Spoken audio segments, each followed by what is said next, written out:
British Airways has said it will retire all of its Boeing 747s as it suffers from the sharp travel downturn. The UK airline is the world's largest operator of the jumbo jets, with 31 in the fleet.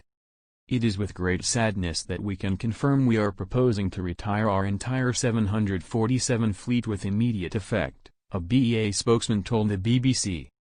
Airlines across the world have been hit hard by coronavirus-related travel restrictions.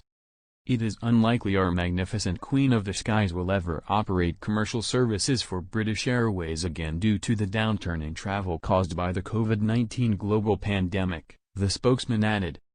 Hundreds of Gatwick jobs to go in BA restructure. Critical Boeing 737 MAX test flights begin. Virgin Atlantic rescue saves thousands of jobs.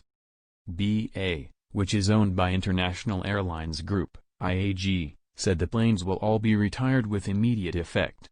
The 747s represent about 10% of BA's total fleet. Coronavirus restrictions will ease further in England under plans for a significant return to normality by Christmas, Boris Johnson has announced.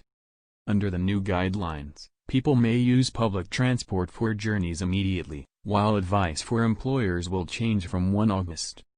Companies will have more discretion to bring staff back to workplaces if it is safe to do so, the PM explained. Mr. Johnson added he was hoping for the best and planning for the worst. At a news conference at Downing Street, the Prime Minister said the plans remains conditional on continued progress in controlling the virus and preventing a second wave of infections that could overwhelm the NHS. It is my strong and sincere hope that we will be able to review the outstanding restrictions and allow a more significant return to normality from November at the earliest, possibly in time for Christmas, he said. Devolved administrations in Scotland, Wales and Northern Ireland have the power to set their own timings for the easing of restrictions. Councils to get coronavirus shutdown powers. Will I have to return to the office if I don't want to? What will close during the next lockdowns? What's the risk on transport? In the announcement, Mr. Johnson said the government was making it clear to people in England they may use public transport now.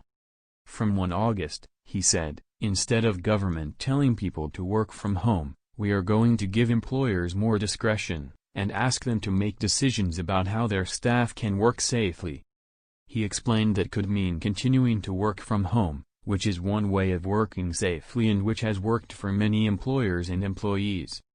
The government's current social distancing guidance requires people to stay at least 1 meter apart with certain precautions. On Thursday, the government's chief scientific advisor, Sir Patrick Vallance, told MPs there was absolutely no reason to change the government's current guidance on working from home.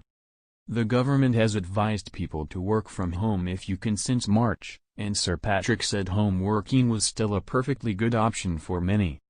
Asked about those comments at the news conference, the PM said he totally agrees with Sir Patrick and that it was not for the government to tell employers where their workforce should be. Labour leader Sir Keir Starmer said he will look at the details of the government's plan to get people back to work but stressed this can't be done on a wing and a prayer and requires a credible plan and national leadership. Business groups warned any mass return to work immediately was unlikely. Smaller companies in particular would need more support to get workers back, Mike Cherry from the Federation of Small Businesses said.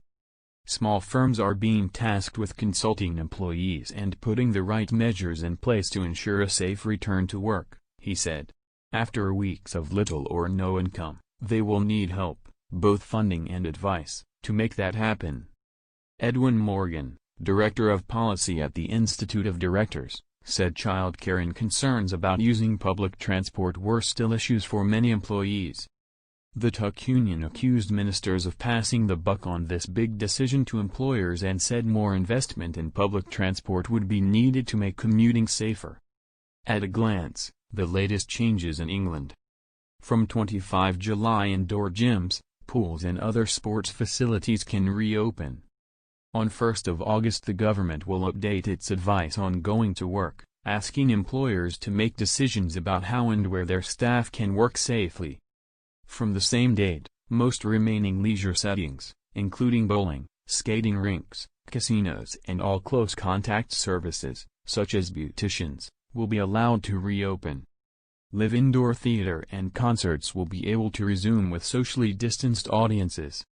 Wedding receptions for up to 30 people will also be allowed from next month. From September, schools, nurseries and colleges will be open for all children and young people on a full-time basis, while universities are also working to reopen as fully as possible.